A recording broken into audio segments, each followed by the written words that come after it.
खंबा फाड़ भक्त प्रहलाद बचायो, हिरण्य कश्यप को स्वर्ग पठायो।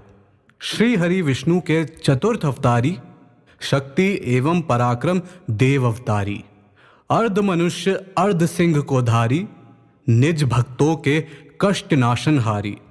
नारायण की लीला देखो प्यारी, भगवान नरसिंह की महिमा न्यारी। आज एक ऐसे इवेंट या कहूं पौराणिक कथा के ऊपर बात करेंगे जो बताती है कि भगवान के लिए भक्त से बढ़कर कुछ नहीं होता। भक्त पर अगर कोई मुसीबत आए तो भगवान क्या कुछ नहीं कर सकते। अपने भक्त की रक्षा के लिए किसी भी रूप में आ सकते हैं। वही ये इवेंट ये भी दिखाता है कि भक्त और भगवान का रिश्ता कितना गहरा होता है। भगवान को सोना चांदी, 56 भोग, हीरे जवाहरात कुछ नहीं चाहिए होता। उन्हें अगर मतलब होता है तो वो सिर्फ अपने भक्त के प्यार से। चलिए आज बात करते हैं भक्त प्रहलाद और भगवान विष्णु की एक कथा के बारे में। महर्षि कश्यप की बीवी यानी दक्ष पुत्री दिति ने 2 बेटों को जन्म दिया था। बड़े का नाम था हिरण्यकश्यप और छोटे का नाम था हिरण्याक्ष। दोनों असुर थे, साथ ही दोनों निडर और काफी पावरफुल भी थे। कहा जाता है कि दोनों के आतंक से देवता तक डरे रहते थे। दोनों भाइयों ने देवताओं को युद्ध में तक हरा दिया था और भगवान इंद्र, जो कि देवताओं के राजा है, उन्हें भी परास्त कर दिया था। जिसके बाद स्वर्ग लोक पर भी दोनों भाइयों का कब्जा हो गया था। माना जाता है कि एक बार हिरण्याक्ष ने जब धरती को उठाकर समंदर में छुपा दिया था तो भगवान विष्णु ने वराह अवतार लेकर हिरण्याक्ष को मार डाला था। अपने भाई की मौत की खबर सुनकर हिरण्यकश्यप गुस्से से लाल पीला हो गया और जो उसकी नफरत पहले से भगवान विष्णु से थी वो और भी ज्यादा बढ़ गई। इतनी ज्यादा बढ़ गई कि अगर उसे सुनने में आता कि उसके राज्य में किसी ने भगवान विष्णु की पूजा तो दूर, अगर किसी ने उनका नाम भी लिया तो हिरण्यकश्यप उसे बड़े ही जालिम तरीके से मार डालता था।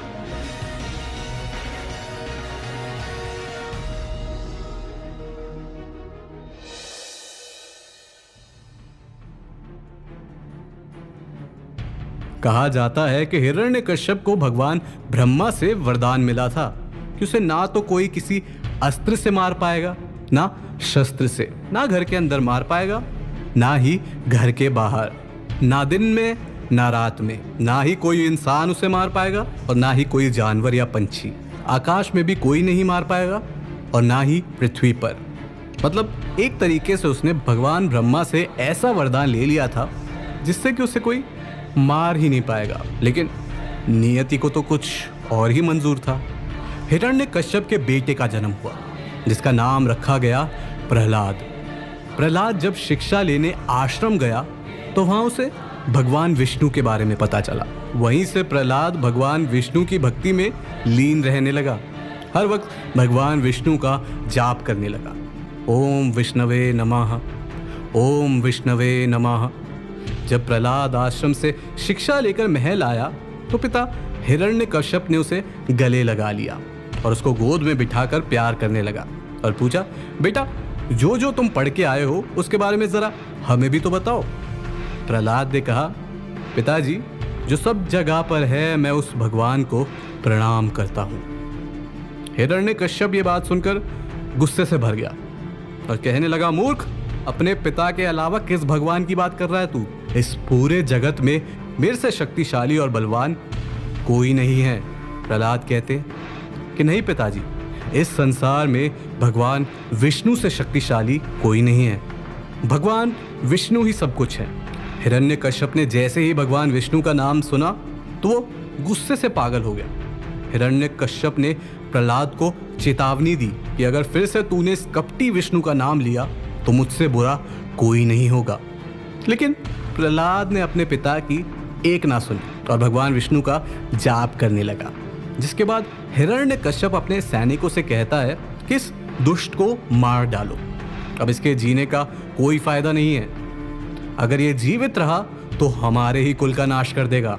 अपने महाराज के आदेश पर सैनिक प्रहलाद को मारने दौड़ते हैं। उस पर पहले तलवार से वार किया जाता है, लेकिन वो तलवार जो है प्रहलाद के शरीर को छू भी नहीं पाती, मानो कोई शील्ड उसकी रक्षा कर रही है। प्रहलाद वहां अपने प्रभु यानी विष्णु भगवान का जाप करता रहता है, जिसके बाद सैनिक उसे तीर कमान से मारने की कोशिश करते हैं, लेकिन फिर भी कुछ नहीं होता।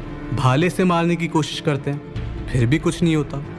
कई सारे अस्त्र शस्त्र इस्तेमाल करने के बाद सैनिक थक हार कर हिरण्यकश्यप के पास पहुंचते हैं और कहते हैं कि हे महाराज, प्रहलाद पर तो किसी भी अस्त्र का इस्तेमाल ही नहीं हो रहा। जिससे सुनकर हिरण्यकश्यप और गुस्सा हो जाता है और कहता है, मेरा नाम हिरण्यकश्यप है और जो मैं चाहूं वैसा ना हो, ऐसा हो ही नहीं सकता। इसके बाद हाथ पैर बांधकर प्रहलाद को समंदर में फेंक दिया जाता है, लेकिन प्रहलाद फिर भी बच जाता है। कैद में बंद करके अनेकों सांपों से डसवाया जाता है, लेकिन प्रहलाद को मानो किसी चीज का असर ही नहीं होता। वो भगवान विष्णु के नाम का जाप करता रहता है। जहर मिलाकर खाना भी खिलाया गया, लेकिन उससे भी कुछ नहीं हुआ। पर्वत से नीचे भी फेंका गया, पर मानो एक शील्ड उसकी रक्षा कर रही हो। प्रहलाद को बांधकर पागल हाथी के पास भी छोड़ा गया और वहां पर भी वो आंखें बंद किए बस श्री हरि का जाप करता रहा। उस हाथी ने प्रहलाद को अपनी सूंड से पकड़ा और अपने ऊपर बिठा लिया और हिरण्यकश्यप की ये कोशिश भी बेकार चली गई। जिसके बाद फाइनली हिरण्यकश्यप अपनी बहन होलिका को बुलाता है और कहता है कि हमें प्रहलाद को मारना पड़ेगा, वरना आने वाले समय में ये हमारे कुल का ही अंत कर देगा।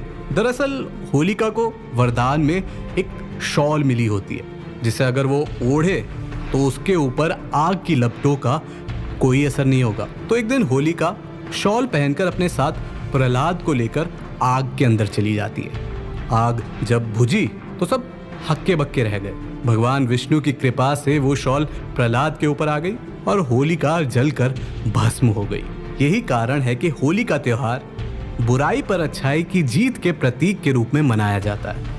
होली से एक दिन पहले होलिका दहन के दिन एक पवित्र अग्नि जलाई जाती है, जिसमें सभी तरह की बुराई को जलाया जाता है और अगले दिन रंगों के साथ होली खेली जाती है। होलिका की मौत की खबर सुनकर हिरण्यकश्यप दुखी हो जाता है और आखिर में वे खुद ही प्रहलाद को मारने का तय करता है। प्रहलाद को हिरण्यकश्यप की सभा में खींच कर लाया जाता है और हिरण्यकश्यप प्रहलाद से पूछता है कि कहाँ है तेरा कपटी भगवान? आज मेरे हाथों से कैसे बचाएगा तुझे विष्णु?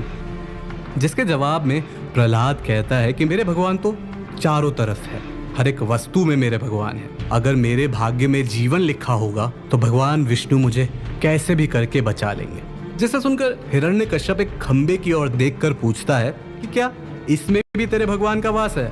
प्रहलाद का जवाब आता है, हाँ, भगवान विष्णु हर जगह है। गुस्से में आकर हिरण्यकश्यप खंबे पर अपनी गदा से वार करता है और उस खंबे में से एक अलग से एक भयानक से जानवर की छवि दिखती है, जिसका आधा शरीर तो शेर का था और आधा शरीर इंसान का, देखने में भयानक। और उसकी दहाड़ की आवाज सुनकर सभा में किसी के अंदर भी उसके सामने खड़े रहने की हिम्मत नहीं हो रही थी।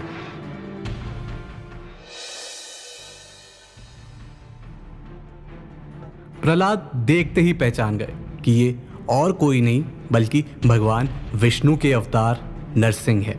ये सब देखकर हिरण्यकश्यप अपनी गदा लेकर नरसिंह अवतार की ओर दौड़ा। भगवान हिरण्यकश्यप को पल भर में हराकर उसे उठाकर सभा की चौखट पर पहुंचते हैं और उसे अपनी जांघों पर लेटा लेते हैं और भगवान ब्रह्मा के वरदान का मान रखते हुए कहते हैं कि देख हिरण्यकश्यप, ना तू घर के अंदर है ना घर के बाहर है, ना कोई इंसान तेरा वध कर रहा है और ना ही कोई जानवर, ना ही आसमान में तुझे मारा जाएगा और ना ही धरती पर, ना ही किसी अस्त्र से तेरा अंत होगा और ना ही किसी शस्त्र से, बल्कि मेरे इन नुकीले नाखूनों से तेरा अंत होगा। ये कहते ही भगवान ने अपने नाखूनों से हिरण्यकश्यप के कलेजे को फाड़ दिया और वहीं पर उसका अंत हो गया। हिरण्यकश्यप को मारने के बाद भी भगवान विष्णु के नरसिंह अवतार शांत नहीं हुए। वो अभी भी गुस्से में सब कुछ तहस महस कर रहे थे। जिसके बाद खुद प्रहलाद जाकर भगवान विष्णु का जाप करते हुए नरसिंह अवतार के पैरों के पास बैठ गए। जिसके बाद उनका गुस्सा शांत हुआ और उन्होंने प्रहलाद को गोदी में उठाकर प्यार करना शुरू कर दिया और उसे आशीर्वाद भी दिया। प्रहलाद को बचाकर भगवान विष्णु ने ये दिखा दिया कि भक्ति में कितनी शक्ति होती है, और बुराई चाहे कितनी भी पावरफुल क्यों ना हो, अच्छाई से हर बार हारती थी, हारती है और हर बार हारती रहेगी।